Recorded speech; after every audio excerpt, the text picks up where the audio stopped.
Hello, and welcome to the screencast for EDU 807. In this screencast, we are going to be talking about the Math Adaptive Program Prodigy. In this screencast, we are going to be talking about how to incorporate Prodigy into your classroom, some unique features that sets it apart from other adaptive programs, and how and why you should use it in your classroom. So without any more interruption, let's go ahead and get started. First off, Prodigy is a free website that you can use to interact with your students. There is the option for a membership that students can use to pay on their own with their parents, and these are the plans that they do offer. I have had the free account for the past 4 years, and I enjoy every experience that it offers. The membership does offer a few exclusive levels and a few exclusive pets, but other than that, there's not really much of a difference between a membership and a free account.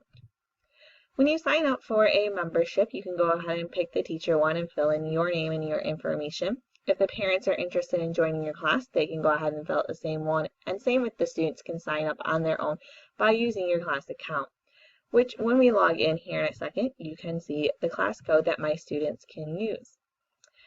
This is the main class page where you can add different classes. This is a great feature for high school and junior high teachers or middle school teachers where they can add more than one class. Students can sign up themselves by using the class code, or you can sign them in, and I'll show you in a second how to do that. My students love to add their siblings into my class using class code because, yes, I have some third and first graders in my class, and I only teach third grade, so I'm not sure how they got there.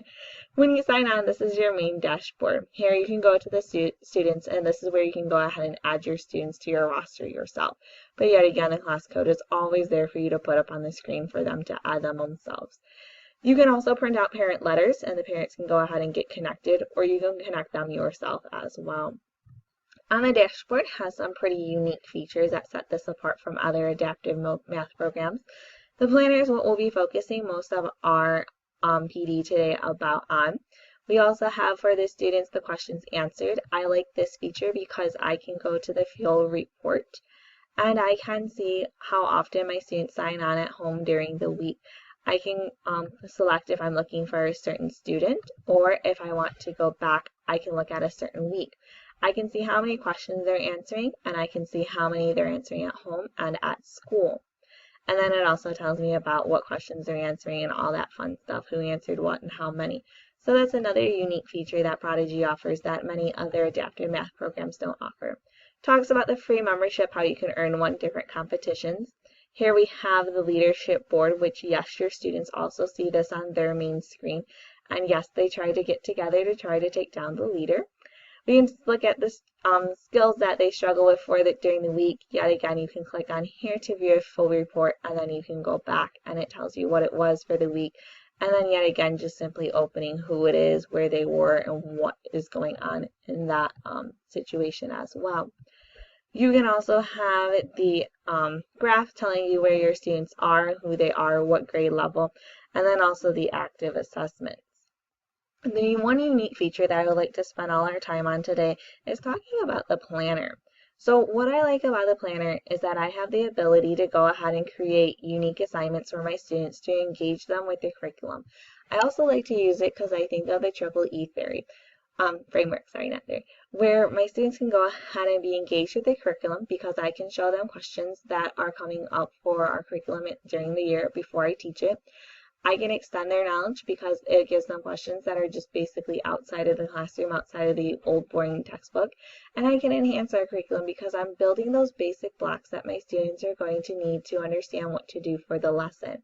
So with all that explained, how do you use the planner? Well, that's a great question. So first off, you go to the week. So February is kind of full for me, so I'm just going to go ahead to April. April's not as hard. And I'm just going to pick a day, and I can go ahead and click Create Assignment. I'm going to select the skill. Curriculum. My school uses Common Core, but yet again, there's different curriculums for students as well. For different schools as well. I can select the grade. I teach third grade, but yet again, if I have a student that needs some first grade skills or maybe a great review for M-STEP, you can go ahead and pick these questions as well for your students, or you can also pick them for a select student. These little arrows with the little boxes give you examples of some of the questions that they'll be asked if you choose to select this curriculum. I am going to just do third grade for right now. my students are going to be working in April a lot on area, and this would be appropriate for them to learn. So I'm going to go ahead and click it, and then I hit the next button.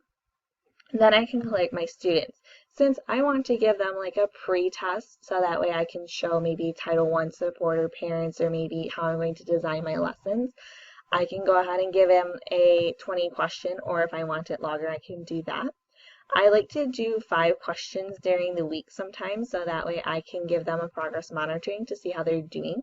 And then I want all students to take this. Now, if I don't want this student to take it, I can click off because maybe she has an IEP, or maybe because I know she's going to be absent and I want to give it to her another date.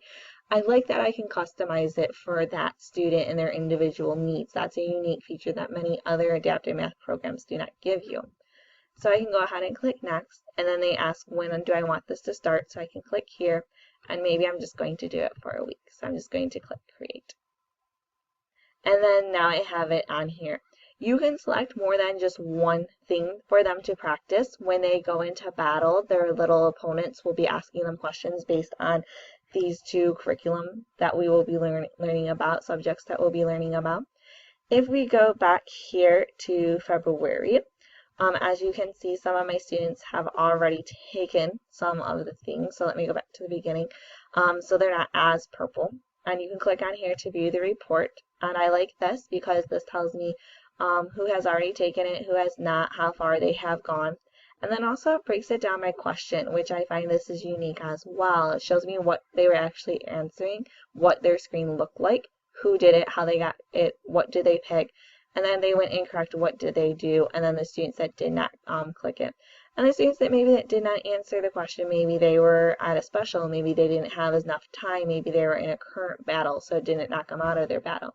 So these are all things that Prodigy offers that other accounts don't offer that I find very unique and helpful as well. So how does it look to the students? Well, that's a great question. So Prodigy has this unique feature where you can go on to teacher mode. You can play Prodigy with your students. And so I'm going to let that load up. I already have my teacher account here, so it does that all the time. So it's just going to log me in. I created my own character. My students have done this too. And we're just focusing on the planner, so I'm not going to spend much time about how my students go to the different worlds and everything. But then they sign on, and then, you know, you earn little cool treats for the day to come sign on. Now when they battle, like this character here is going to battle me. This signifies that there's going to be a battle. Now I'm in teacher version, and so it's not going to give me the questions that we just selected in the planner, but I will be able to show you what it looks like. So when they battle, my students will have questions, especially this week when we go to my planner. That's okay. When we go to my planner, they're going to be having some division questions. So I'm in teacher view right now, so this is not showing me my students' ones. But anyway, they can go ahead and cast spells, and then this tells me, you know, as we saw those little bars and example problems of what they're doing. And this is great because my students have no clue that I am testing to see what they know. They just simply think they are in a battle and that they are trying to capture their Pokemon or whatever they're trying to do. And if this is a type of assessment, because I planned it out, sorry. Let me go ahead and exit, okay? Sorry about that.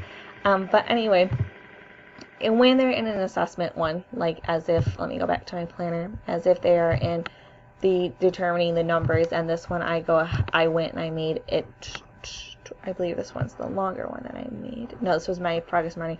It doesn't allow you to exit the battle. Now, if it's just a random battle that Prodigy's doing to see where your skills are, just to give me some information on that students in the report section, then they can go ahead and run. But if it's an assignment that I set up, it will not let them escape the battle. Like as you notice, it said for me I couldn't escape. So that's a unique feature I enjoy about Prodigy. So going back to those students that I think that are not ready for maybe determining division or multiplication because maybe they can't yet, I still like to give them pre and post tests just so that way I know where they are. You know, just like in the classroom, we still have to give the students exposure but make it at their level. When I start assigning it more frequently, I go ahead and modify it for their needs as well. As I talked about before, when you create assignment, you can opt students out of certain things. And if I know that my student is really struggling with multiplication because they're really struggling with maybe basic patterning or number lines, then I can go ahead and opt them out on just the progress monitoring and make their curriculum for them, maybe in first grade what they need to do. But I still like to give them that exposure because I still want them to have some fundamental building blocks. And Prodigy doesn't really provide anything like extra support to help them. It gives them like some hints and some clues, but it doesn't give them like worksheets like Front Row does. But those students can learn those skills based off of trying and practicing over. And once I get the reports over here in this section, that's when I can go ahead and plan and customize what I want for my students, the ones that I know that are struggling. As I said, I still like to give them that exposure because they still need it, but I don't like to give it to them all the time. I still like to throw in their stuff for them that they need to help them. And yet again, you can customize that in your planner as well. So I like how the planner and the reports work together because that helps me build what I need to do for my students in my class. So if I look here, when I notice that I see somebody struggling really bad with division, if I notice maybe this child's constantly in the red, then maybe I know next week that they don't need to have so many questions about division. And I know from past reports that they're struggling on multiplication. So I can go ahead and set that back for them. I like that Prodigy offers that customization for teachers to go ahead and make it to fit their classroom the best. So overall, Prodigy is a great program. It gives your students a lot of engagement because we're no longer giving them the paper and pencil that we used to do. As we can talk about the SAMR model, we're substituting what we used to give them do paper pencil for now computer games. We're also going to engage our students with the curriculum because, as you may notice while I was playing it, it's interesting, it's fun. You walk around these cute little worlds and they change them all the time. And we'd also know that our students want to do math facts when they're earning virtual rewards, and they're going to take care of their animals and things that they can earn as they are playing, which I'm not going to get into in this screencast. This would be appropriate for another one. But that's pretty much the unique feature of Prodigy, is that it gives you the customization and also gives you the reports because your students are doing it daily and weekly, so that way you can build things that you need for them, maybe for a CAT meeting, IEP, report cards. It's all there and it's all at your dashboard and all at your fingertips. So overall, Prodigy is a great program that teachers should incorporate into their classrooms. Thanks for reviewing my screencast. Till next time, bye-bye.